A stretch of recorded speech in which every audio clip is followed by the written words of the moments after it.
नहीं किसी से भीख मांगते। सारा का पैसा वापस दो, वापस दो, वापस दो, सारा का पैसा वापस दो, वापस दो, वापस दो, सारा का पैसा वापस दो।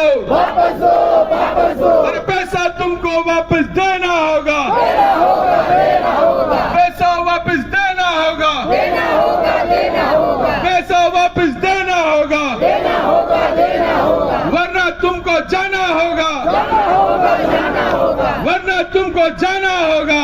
तुमको जाना होगा। भारत माता की, जय। भारत माता की। जय। अरे जोर जुल्म की टक्कर में, संघर्ष हमारा नारा है। अरे जोर जुल्म की टक्कर में, संघर्ष हमारा नारा है। अरे जोर जुल्म की टक्कर में। संघर्ष हमारा नारा है। अरे हम अपना अधिकार मांगते, नहीं किसी से भीख मांगते। हम अपना अधिकार मांगते। नहीं किसी से भीख मांगते। साथियों, आज कुछ महत्वपूर्ण चीज़ों को लेकर आपके समक्ष उपस्थित हैं और जब हम ये वीडियो बना रहे हैं तब तक पिनिक पानी मोहंती के केस में अभी कोई अपडेट नहीं मिला है, लेकिन फिर भी जो बात है वो भी बहुत महत्वपूर्ण है।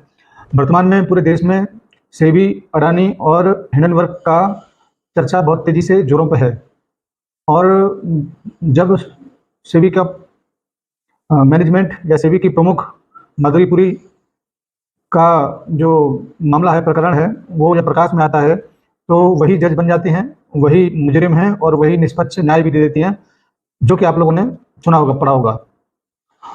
अब आपको समझने वाली बात यह है कि आखिर सेबी का रोल क्या है। सब लोग जानते हैं कि सेबी शेयर मार्केट को रेगुलेट करती है और उसकी पावर या ताकत इतना दे दिया गया उनको, अब वो तमाम कंपनियां जो प्राइवेट सेक्टर में काम करती थी फाइनेंशियल डिवीजन में, उनको भी वो रेगुलेट करने का काम दिया गया, यानी कि असीमित पावर उसके हाथ में पहुंचा दी गई। ऐसा करने की जरूरत क्या पड़ी, इसके पीछे बहुत बड़ी कहानी है और हमारे राजनेताओं की एक गंदी सोच भी इसको मैं कहूँगा। ये बात 1998 की है, जब बीजेपी की सरकार, यानी कि उस टाइम पर अटल बिहारी वाजपेयी जी प्रधानमंत्री हुआ करते थे। उस वक्त तमाम ऐसी कंपनियां थीं, 50,000 उल्टा सीधा रिटर्न लोगों को बेवकूफ़ बना के दिया करते थे और रात ही रात चंपत हुआ करती थी। उसके अगेंस्ट में कुछ अच्छी भावनाओं के साथ में उन्होंने कुछ कदम जरूर उठाए थे, लेकिन कहते हैं ना कि शेर के मुंह में अगर खून लग जाए और वो भी आदमी का, तो वो आदमखोर बन जाता है, फिर वो रक्षा नहीं बल्कि कुचक्र रचकर उसको मार डालने का काम करता है। ऐसे ही हुआ। सेबी के पास जो भी लिमिटेशन के लोग थे पावर में या मैनेजमेंट में, उन्होंने कुछ कदम बहुत बढ़िया उठाए। 1998 में तमाम कंपनियों की देखरेख जो करते थे उसको कुछ रेगुलेशन देकर उनको बंद कराया गया और काफ़ी उठापटक उस वक्त हुआ था। ऐसे ही प्रकरण में गोल्डन फॉरेस्ट का मामला भी आप लोगों ने सुना होगा। उसको कुछ परिसंपत्तियाँ उसकी थीं, वो आ गया सेबी के चक्र में और इतना बड़ा भूमि का टुकड़ा या इतना बड़ा असेट्स उसके पास थे, लगभग उस वक्त 1500-2000 करोड़ का परिसंपत्ति उसके पास था और उसका जो डिपॉजिटर था वो बहुत ही निम्न स्तर का गांव का इस तरीके से था। उसमें जब उन्होंने उसका परिसंपत्तियों को अटैच किया और अपने अंडर में लिया तो देखा कि कोर्ट में भी ये मामला गया, उसमें एक पैनल भी बना और काफ़ी समय के बाद जब मैंने एक रिपोर्ट पढ़ा था 2010-11 के लगभग, जब रिपोर्ट आया था तो उसमें कहा गया कि 1500 करोड़ रुपए के लगभग का खर्चा, कुछ उसमें 340-50 करोड़ के लगभग का पेमेंट किया गया और बाकी का 800-900 करोड़ रुपए के लगभग का उसमें जो पैनल में थे उस पर उनका खर्चा पूरे व्यवस्था को लेकर आया था। तो उस कहने का सीधा सिद्धांत ये था कि खून लगा के इस प्रकार की अगर और कंपनियों को भी बाइंड अप किया जाए तो बहुत कम लोग ही फ्रंट पे आके लड़ते हैं, क्योंकि गरीब आदमी के पास इतना टाइम तो होता नहीं है कि वो जाकर अदालतों में या किसी के ऊपर केस करता, फिर वो पेट पे हाथ रखता है और कहता है कि हम तो ये सोचेंगे हमने ये खो दिया।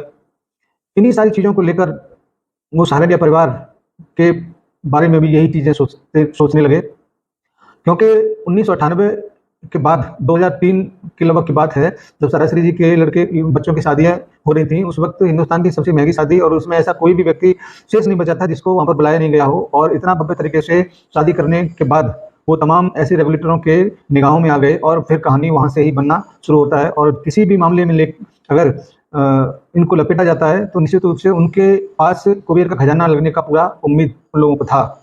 और धीरे धीरे करते करते प्लानिंगों को 2007-8 के लगभग, बजट कोई भी रहा हो, वो रेगुलेटरों के चक्कर में फंसे और नतीजा ये निकला कि 40 साल पुरानी संस्था को पूरी तरह से जमीन पर लेके आ गए। मगर वहाँ पर एक गलती से भी से हो गया या व्यवस्था से हो गया।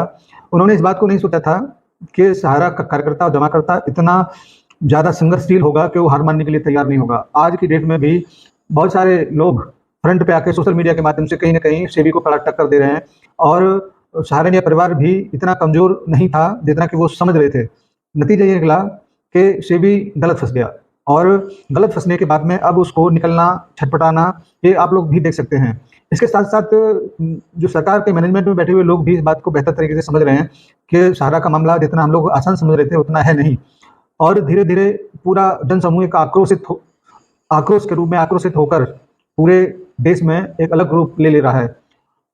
इस बात को भी समझना बहुत ज़रूरी है कि चाहे वो पुनीत पानी मोहंती जी का केस हो, चाहे अन्य जो पीआईएल लगाने की जो बात कर रहे हैं, ये एक छोटी-छोटी नदियाँ हैं। मुझे पूरा यकीन है कि ये नदियाँ वही समुद्र में जाके मिलेंगी जहाँ पर ये मामला सबसे मेन दर्ज है, यानी कि सहारा से भी विवाद में वहीं जाके मिलेंगी और बीच में कोई रास्ता मुश्किल ही नज़र आता है। अगर कोई रास्ता नज़र आता है तो कहीं न कहीं से हम सबके लिए बड़ी राहत की बात होगी, पर लगता नहीं है क्योंकि जो जड़ है मेन इस पूरे मामले का वो है सहारा समूह के ऊपर प्रतिबंध और वह 3 जजों की बेंच के द्वारा लगाया गया है जिसको बदलने का पावर जो पुनीत पानी मोहंती जी के केस को लड़ रहे हैं या देख रहे हैं, उसमें 2 जजों की बेंच है, उसको बदलने का पावर उनके पास नहीं है। इसीलिए कहीं न कहीं आज नहीं तो कल वो भी उसी में समाहित होगा और फैसला अंततः 3 जजों की बेंच के माध्यम से ही आएगा, जो कि अब ज़्यादा दूर नहीं दिखाई पड़ता। 3, 4, 5 को जो भी सुनवाई होगा वहाँ से ही कुछ महत्वपूर्ण आदेश पारित होने की गुंजाइश है और समाधान होने की भी गुंजाइश है। हम लोग सभी वहाँ पर इसी उम्मीद के साथ देख रहे हैं कि कोई न कोई किसी न किसी प्रकार से वहाँ से समाधान निकले जिससे करोड़ों लोगों को राहत मिले। वर्तमान में सोशल मीडिया पर जिस प्रकार से एक आक्रोश दिखाई दे रहा है पूरे देश भर में आम जनमानस का, उससे भी सरकार चिंतित लग रहा है और जो अभी संसद में वित्त मंत्री ने जो बयान दिया है वो भी बैकफुट पर दिखाई देती हैं। इसीलिए ये पूरा का पूरा मामला सुप्रीम कोर्ट की तरफ देखा जा रहा है कि वहीं से राहत मिलेगा। मेरा आप लोगों से केवल इतना ही कहना है कि सुप्रीम कोर्ट जो इस देश का सर्वोच्च न्यायालय है, कहीं न कहीं से इस बात को ज़रूर सोचेगा कि कितने करोड़ लोग इससे प्रभावित हैं, इसका फैसला किस प्रकार से हो, वो सब कुछ ज़रूर देखेगा। आपसे आग्रह है कि तमाम जो सोशल मीडिया पर भ्रम भ्रांतियों वाली खबरें हों उनसे बचते रहें और ठीक प्रकार से जो खबरें प्रसारित होंगी, क्योंकि हम लोग सरकार, सुप्रीम कोर्ट और सहारा तीनों के ऊपर कड़ी नज़र रखे हुए हैं और जिन व्यक्तियों ने, जिन कार्यकर्ताओं ने, जिन निवेशकों ने सब्सक्राइब नहीं किया है कृपया कर लें और लाइक का भी कर दें, जिससे कि तमाम और ऐसे साथियों के पास में भी यूट्यूब इसको रिकमेंड करे जिससे उनके पास में भी सूचनाएं पहुंच सकें। धन्यवाद।